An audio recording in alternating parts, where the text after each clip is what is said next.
Qué lindo alabar al Señor, amén. Gracias, Jesús. Gracias, Señor, por este tiempo.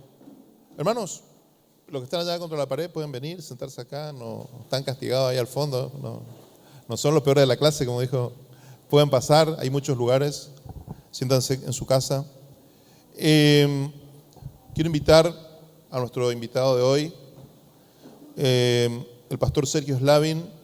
Es un pastor de una larga trayectoria aquí en la ciudad, pastor al que conozco desde hace muchos años. Somos muy jóvenes los dos en realidad, pero igualmente somos amigos de hace muchos años. Hemos compartido retiros juntos de pastores, hemos compartido tiempo juntos, incluso una cátedra. Tuvimos un momento, estábamos enseñando juntos. Vos estabas enseñando hermenéutica, el pastor, yo estaba enseñando Pentateuco en un seminario. Pastor Slavin es un profesor de la palabra, un maestro de la palabra, un hombre con una doctrina muy sana, muy equilibrada. Creo que va a ser una bendición escucharlo. Estoy muy contento de que él pueda estar con nosotros hoy. Quiero saludar a los hermanos que nos están viendo desde diferentes lugares, de las congregaciones que están en los diferentes pueblos y provincias, también a los hermanos del Perú. Y bueno, estoy seguro que el Señor va a usar al pastor para ministrarnos esta noche. Amén. Pastor, pase, por favor.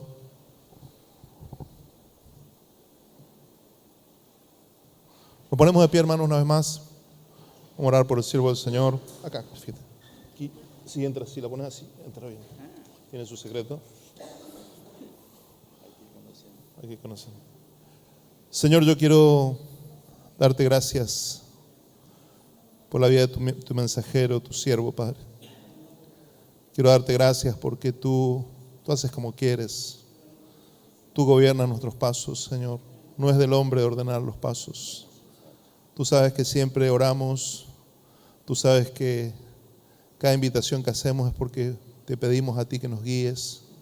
Y estamos seguros, Señor, que tú nos guiaste a que el pastor Sergio venga a estar con nosotros.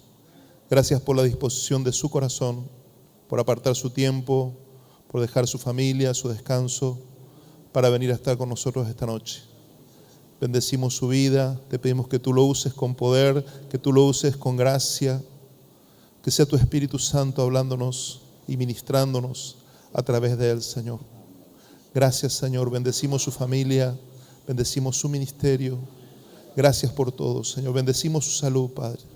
Gracias por todo, Padre, en el nombre de Jesús. Amén. Pastor Sergio, bienvenido hasta su casa. Muchas gracias. Bien. Buenas noches. Tomen asiento. Bueno, algo me presentó acá el pastor Marcelo. Algunos me conocen de muchos años. Y para nada más que por pura publicidad. Estoy casado, tengo una sola esposa. 4 hijos, un varón y 3 mujeres, 9 nietos. Hoy cumplió 2 años el más chiquitito, el terremoto de casa, porque viven en casa también. Y bueno, aquí estamos. Muchos años di clase en seminario hasta la pandemia. Ahora justamente me pidieron, él conoce la gente de Jucum, me pidieron que dé una materia. Vamos a ver si ahora en junio comenzamos.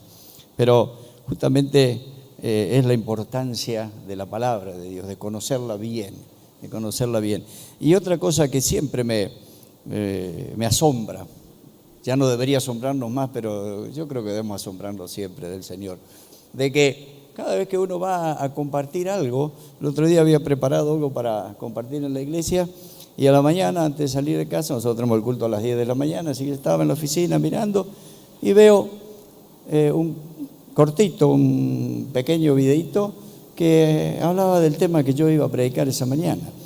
Y todos los coros, las canciones que hemos cantado, exaltaron a Cristo. Y yo justamente hoy vengo a hablarles de Jesucristo. Hay tanto para hablar, que así como dijo Juan que no entrarían en el mundo los libros si se escribieran todo lo que hizo el Señor, si tuviéramos la oportunidad, con un versículo de la Biblia, yo le decía a unos hermanos, Vos tomás Gálatas 5, 22 y 23, que dice más el fruto del Espíritu, y sacás más o menos una docena de sermones bien preparados, completos, con muy buena enseñanza. La palabra es extraordinaria, es la palabra de Dios, es la palabra que tiene vida. Y tiene algo más. Yo soy muy lector y supongo que ustedes también, y nunca tenemos al autor del libro con nosotros. De hecho, muchos de ellos son, quién sabe de cuándo, de siglos atrás. Cuando leemos la Biblia, estamos con el autor, con nosotros, y es extraordinario. Y justamente, aunque no voy a hablar de eso, solo lo doy como una introducción, preparé algo justamente sobre la centralidad de las Escrituras en la vida del creyente. Y hay muchos pasajes que no los vamos a leer porque quiero pasar a hablar de la parte del Señor Jesús como persona, de Él en especial, pero es interesante algunas de las cosas que resalta cuando habla de la Escritura, de la palabra. Por ejemplo, cuando conocen la historia de esos dos que iban hacia Emaús, cuando supongo que era un domingo a la tardecita, porque el Señor había resucitado. Y iban hablando ellos y se puso al lado del Señor.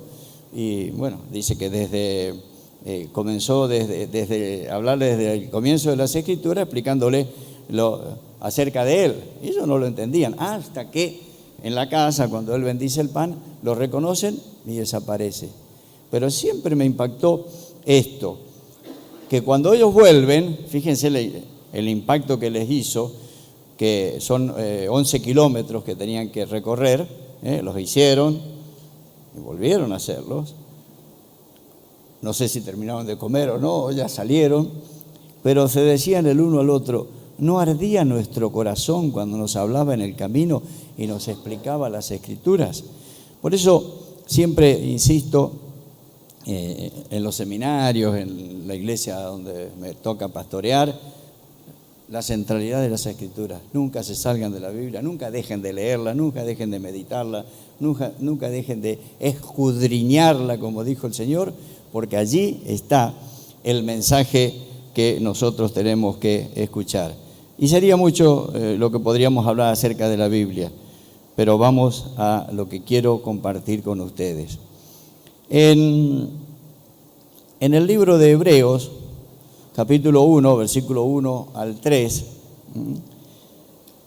acá el pastor, al igual que yo, predicamos, no sé, si sacáramos la cuenta de los sermones que hemos predicado, en nuestra vida son más de 2.000 o 3.000, y siempre tratamos incluso enseñamos, de no tomar muchos pasajes, pero a veces nos tomamos la licencia de leer varios pasajes, porque vemos que es importante para no perder ninguna de las bendiciones que el Señor nos quiere dar. Entonces, leer varios pasajes. Por ejemplo, en Hebreos 1, del 1 al 3, dice: Dios, que muchas veces y de distintas maneras habló en otros tiempos a nuestros padres por medio de los profetas, en estos días finales nos ha hablado por medio del Hijo, a quien constituyó heredero de todo y mediante el cual hizo el universo. Él es el resplandor de la gloria de Dios, es la imagen misma de lo que Dios es. Él es quien sustenta todas las cosas con la palabra de su poder. Después de llevar a cabo la purificación de nuestros pecados, por medio de sí mismo se sentó a la derecha de la majestad en las alturas. Les quise hacer la introducción de la centralidad de las Escrituras, porque a este sermón yo le puse como título: Jesucristo, el Hijo de Dios, es la palabra. Voy a meter en un terreno donde puedo llegar a patinar y a derrapar, porque yo toco de oído hebreo y griego. Alguito estudié y algo investigo. Acá hay 2 profesores de hebreo, pero bueno. En Juan 1, del 1 al 4, dice: en el principio la palabra ya existía, o el verbo tendrán ustedes en alguna traducción. La palabra estaba con Dios, la palabra era Dios. El que es la palabra existía en el principio con Dios. Dios creó todas las cosas por medio de Él y nada fue creado por Él. Acá tenemos el término palabra o verbo. Cuando Juan escribe, pone logos, porque estaba escribiendo en griego. Logos significa, es un poco más amplio que simple palabra, razón, sentido, orden, propósito. Pero como todo aquel que tiene otro idioma como su idioma materno, que en Juan no era el griego, sino el hebreo, seguramente él lo pensaba en hebreo. Y entonces dijo, dabar. Dabar. ¿Y qué significa dabar? Palabra creativa, palabra que crea. Por eso dice en Génesis que Dios dijo y fue hecho. O sea, ustedes pueden leer cualquier libro, y hay muy buenos libros, muy buenos libros, tanto cristianos como no cristianos, hay libros buenos, hay otros que deséchenlos, por supuesto, pero hay libros, pero esos libros enseñan, ayudan, pero no hay vida allí, porque la vida es Dios, la vida, la palabra creativa, la palabra creadora es de Dios. Por eso, como decía, el nombre, hay uno del coro decía, el último que cantamos, en el nombre que salva o que sana, no me acuerdo, eso. Ese es Jesucristo, no es simplemente el gran profeta. Fíjense que Mahoma dice que Jesús fue un profeta, fue un gran profeta, obviamente. No era el enviado era él, pero lo reconocían como profeta. El que estaba equivocado era él. Tan equivocado estaba que si alguien quiere ir a verlo, tiene que ir a verlo en la tumba. Nuestra tumba está vacía, la tumba de Cristo está vacía. Ahora, entonces Dios dijo, este pueblo ya conoce toda la historia, desde que empezamos a darle la palabra, ya con Moisés, y después sabe. Entonces nos mandó al Hijo, porque es el que trajo, Él es la palabra. Entonces dice, en este último tiempo nos habló por el Hijo. Y el mismo Jesús dijo en Juan 14:6, yo soy el camino, la verdad y la vida, nadie puede ir al Padre si no es por mí, no hay otro camino. En nuestra traducción dice, nadie puede ir al Padre. A mí me gusta, no sé por qué copié esta acá, me gusta leer aquella que dice, nadie viene al Padre. Gramaticalmente está mal, porque viene al Padre. Lo que pasa es que el Padre y el Hijo, yo y el Padre uno somos, dijo él, es un solo Dios. Entonces tenemos que entender eso.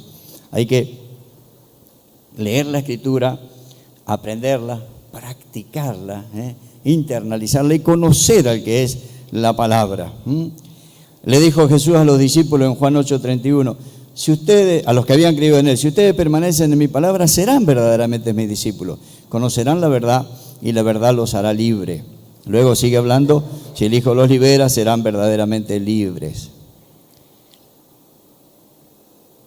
Fíjese, ¿no?, lo que lamentablemente aún los conocedores rechazaron, que fueron los edificadores del tiempo anterior.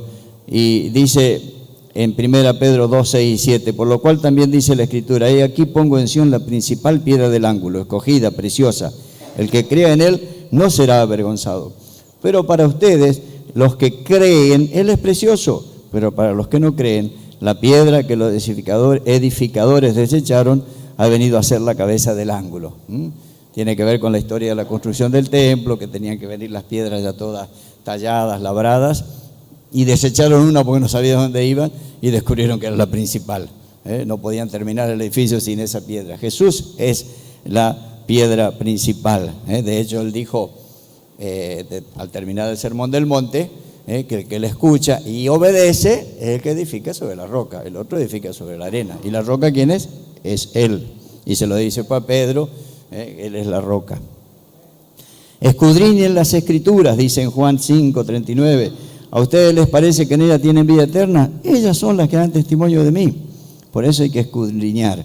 Ahora, fíjense lo que pasa cuando la palabra se presenta como la presentó el Señor, de una manera directa, sin vuelta. Juan 6:60. Al oír esto, muchos de sus discípulos dijeron, dura es esta palabra, ¿quién la puede oír? A partir de entonces, muchos de sus discípulos dejaron de seguirlo y ya no andaban con él. Entonces Jesús dijo a los 12, ¿también ustedes se quieren ir? Y Simón Pedro le respondió, Señor, ¿a quién iremos? Tú tienes palabra de vida eterna y nosotros hemos creído y sabemos que tú eres el Cristo, el Hijo del Dios viviente. Dura esta palabra, ¿quién la puede oír? Leí una frase el otro día. En tiempos anteriores, cuando el pastor daba una palabra en la iglesia donde había que corregir algo, o sea, una palabra denunciaba el pecado, los hermanos se arrepentían y procuraban vivir en santidad otra vez, dejaban el pecado. Hoy, cuando el pastor habla duro y denuncia el pecado, los hermanos también toman actitud, se van a otra iglesia. A ver si ahí no les dicen nada y pueden seguir con la suya. Ustedes ríanse, pero es así, ¿no? Yo sé. Un hermano de mi congregación hace muchos años, incluso ahora ya no está, ya falleció, pero el hombre tocaba muy bien la guitarra, nos hacía falta, iglesia que no tenía muchos años, siempre el músico es necesario. Hoy me decía el pastor que allá en Estados Unidos hay iglesia con más equipamiento que pero sin quien lo toque. Entonces hace falta. Y él tocaba la guitarra, pero no quería dejar sus vicios y su mal testimonio. Y entonces le dije, mirá, no vas a poder seguir. Entonces él fue a hablar con uno de los líderes de la iglesia y le dijo, si el pastor me deja estar allá adelante, yo voy a dejar. Estás equivocado, le dijo a tu hermano, vos tenés que dejar primero para dar buen testimonio.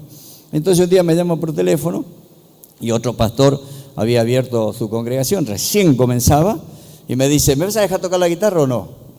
Y no, ya te dije, tenés que ordenar. Bueno, fulano me deja tocar, así que me voy con él. Y se fue. Y tocaba la guitarra. Y seguía con sus vicios. Al final dejó de tocar la guitarra, se alejó del camino y cuando falleció no sé si estaba, qué era de su vida. O sea, es duro nuestro trabajo pastoral, pero estamos para mostrar la palabra y la palabra se tiene que obedecer, se tiene que cumplir. No se olviden algo más, si ustedes aman a su pastor, acuérdense que Dios le va a pedir cuenta a él, como a mí me va a pedir por los de allá de calle Cartagena, porque lo dicen hebreos, como son los que han de dar cuenta. Así que prestemos atención a eso. Y este es interesante. Juan el Bautista, en el Evangelio de Juan capítulo 1, versículo 26, le dice, yo bautizo con agua, pero aquí mismo en medio de la multitud hay alguien a quien ustedes no reconocen, alguien que no conocen.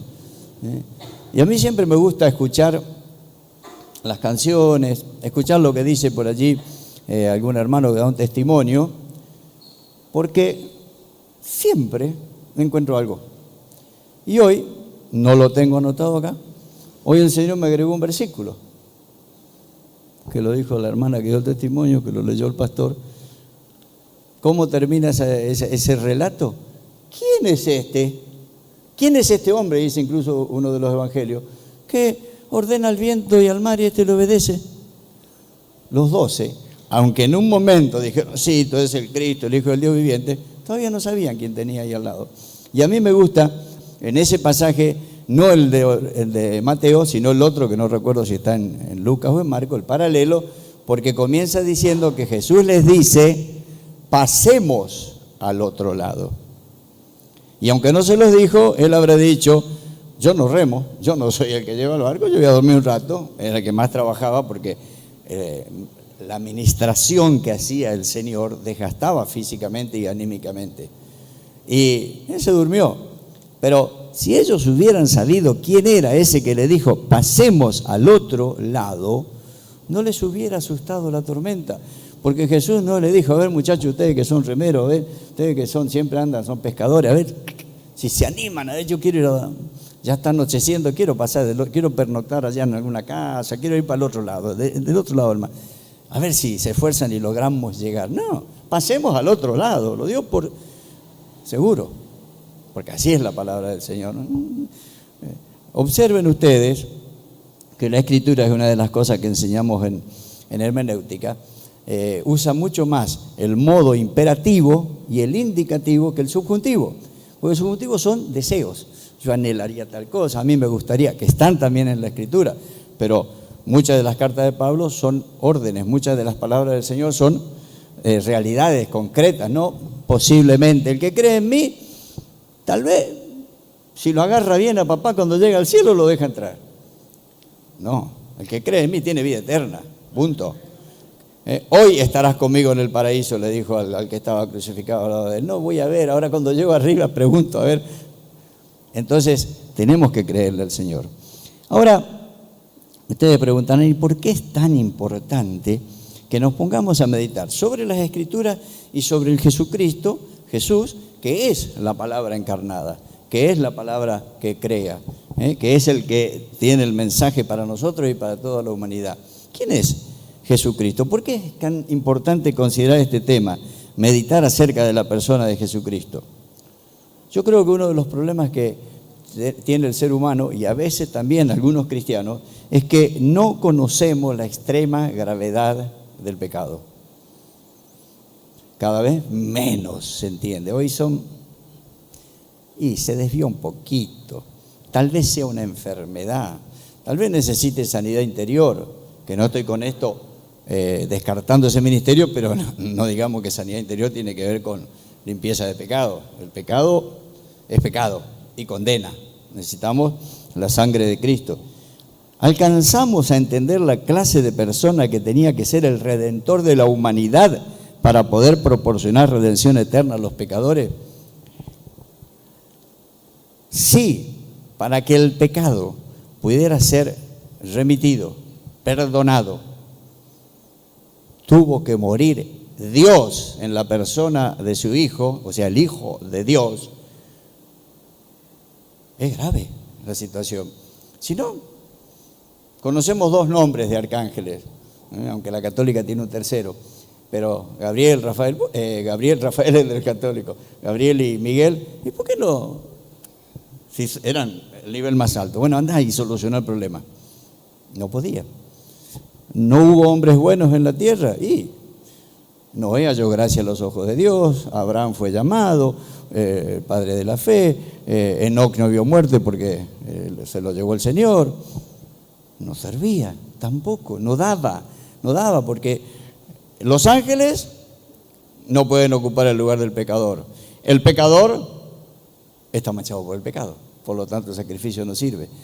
Pero mandar al Hijo de Dios es realmente una demostración de lo grande que era. Si nadie que no fuera el Dios eterno, el creador y preservador de todas las cosas, nadie podía quitar el pecado del mundo, sin duda el pecado tiene que ser mucho más abominable a los ojos de Dios de lo que la mayoría supone. Yo soy así nací. Malinterpretamos Romanos 3:23 por culpa de Casiodoro de Reina. Por cuanto todos pecaron, están destituidos de la gloria de Dios.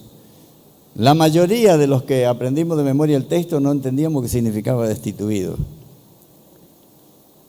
Díganme que sí.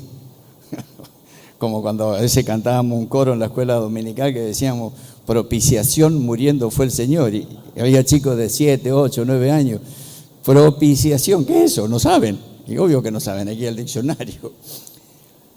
El original dice, por cuanto todos pecaron y por lo tanto no alcanzan la gloria de Dios, no damos la medida, porque en Génesis dice que fuimos creados a imagen y semejanza de Dios, pero el pecado manchó esa medida. Por lo tanto, el pecador, por causa del pecado, está condenado. La correcta medida de la gravedad del pecado es la dignidad de aquel que vino al mundo a salvar a los pecadores. Y acá anoté Isaías 6:8. ¿Se acuerdan? En el título que le ponen al capítulo es el llamamiento de Isaías. Según esas personas que Dios ha usado con mucha sabiduría, los comentaristas, que obviamente no son palabras de Dios, pero ayudan, dan a entender que esa frase, que ese diálogo allí, es un diálogo celestial, donde en un concilio, por decir así, como cuando dijeron hagamos al hombre a nuestra imagen y semejanza, plural, o cuando vieron el tema de Babel y dijeron descendamos y confundamos su lengua, acá había un concilio diciendo la humanidad está perdida. No tiene salida. No la creé para eso. La creé para alabanza de la gloria, de su gracia, como dice en Efesios. Fuimos creados para eso. Pero así como están, se van todos al infierno. Se van todos a la condenación eterna. Y como les expliqué recién, ni un ángel, ni un hombre podía solucionar el problema. ¿A quién enviaré? ¿Quién irá por nosotros? Y el Hijo dijo, heme aquí, envíame a mí. Y Él ocupó nuestro lugar, hermanos queridos. Valoremos lo que el Señor hizo por nosotros, lo que hace y lo que hará. lo que hace y lo que hará. No merecíamos nada más que la condenación. Nosotros, mejor dicho, Dios no hizo nada para que nosotros lo tratemos así, para que le demos la espalda. La responsabilidad es del ser humano, obviamente influenciado por Satanás, pero la Biblia dice que nosotros tenemos salida ante el pecado, o sea, no le podemos echar la culpa al diablo. Dice que había un hermano que iba a la iglesia y siempre se olvidaba la Biblia, cuando todavía no existían estas cosas que hay ahora, ¿no? Y hermano, en su Biblia, ay, este diablo me hizo olvidar la Biblia otra vez, y así, y este diablo que me hizo olvidar la Biblia. Y un día sale de la puerta, está cerrando con llave la puerta y le tocan el hombro y se da vuelta y el diablo atrás le dice: tomá tu Biblia y no me eche más la culpa. Siempre le echamos la culpa cuando hacemos nosotros las cosas mal. Siempre otro tuvo la culpa. De hecho, es el modelo del jardín de Edén. ¿Quién te dijo que coma? Mi mujer. ¿Y a vos quién te dijo? La serpiente. Y encima Adán fue más atrevido, porque encima que le echó la culpa a la mujer, también se la echó a Dios, porque dice: la mujer que vos me diste es la que me hizo pecar. Y ella lo bueno es que al diablo no le preguntó, lo condenó directamente como merecía, ¿no? Pero tenemos que entender la importancia. Ahora, tenemos que conocer personalmente a Jesucristo y también tenemos que conocer acerca de Jesucristo. Si yo hago esta pregunta, ya la hice una vez y bueno, uno contesta una cosa, otra. ¿Qué es primero? ¿Conocer acerca de Cristo o conocer personalmente a Cristo? Entonces uno dirá: no, conocer a Cristo. Sí, así debe ser. Aunque en algunos casos hay historias de personas que fueron escuchando, fueron leyendo, se enteraron de Cristo, de Jesús, contaron la historia, y bueno, y ahí conocieron a Cristo, se convirtieron y fueron salvos. Y después, con ese deseo que tenían de haber conocido a Cristo, empezaron a investigar más para conocer acerca de Él. Lo mismo con Dios, o sea, la persona, la Trinidad entera, no la deidad. Tenemos que conocer quién es. Si yo no conozco bien quién es Jesucristo, quién es Dios, puedo caer en cualquier engaño de este momento que hay. E incluso hay gente que tiene una liviandad para hablar de Dios: el barba, el viejito que está allá arriba, y no sé, otras expresiones que usan. Jesús el primer comunista, Jesús esto. Un desconocimiento total. Obviamente esa gente no tiene un conocimiento personal de Cristo, pero tampoco tiene un conocimiento teórico, que es importante. Ahora, cuenta una historia que una jovencita que le gustaba leer, una muchacha lectora, compró un libro, un autor, fulano de tal, empezó a leer y no le gustó. Se leyó un poquito, 2 o 3 capítulos y ahí lo dejó abandonado. Ella formaba parte de grupos así de lectores, y un día hubo una conferencia donde venía el autor de un escritor, y ella fue a la conferencia y le impactó. Quedó, no digo enamorada en el sentido de enamoramiento real, pero quedó como, qué tremendo este hombre, qué lindo que es. Resulta que era el autor del libro que ella había abandonado en su casa después de 2 o 3 capítulos. Que cuando volvió a su casa ese día se tragó el libro, lo leyó completo. Había conocido al autor y ahora le atraía el libro. Ustedes saben que si tanto amamos al Señor, vamos a buscarlo, aparte del trato personal, lo buscan en la vida. Abren el Génesis, lo van a encontrar a Cristo en un montón de lugares. Hablen el Éxodo, lo mismo. Vayan por Éxodo, Levítico, Número, Deuteronomio, los Reyes, los profetas, Salmos, Proverbios, los 4 evangelios.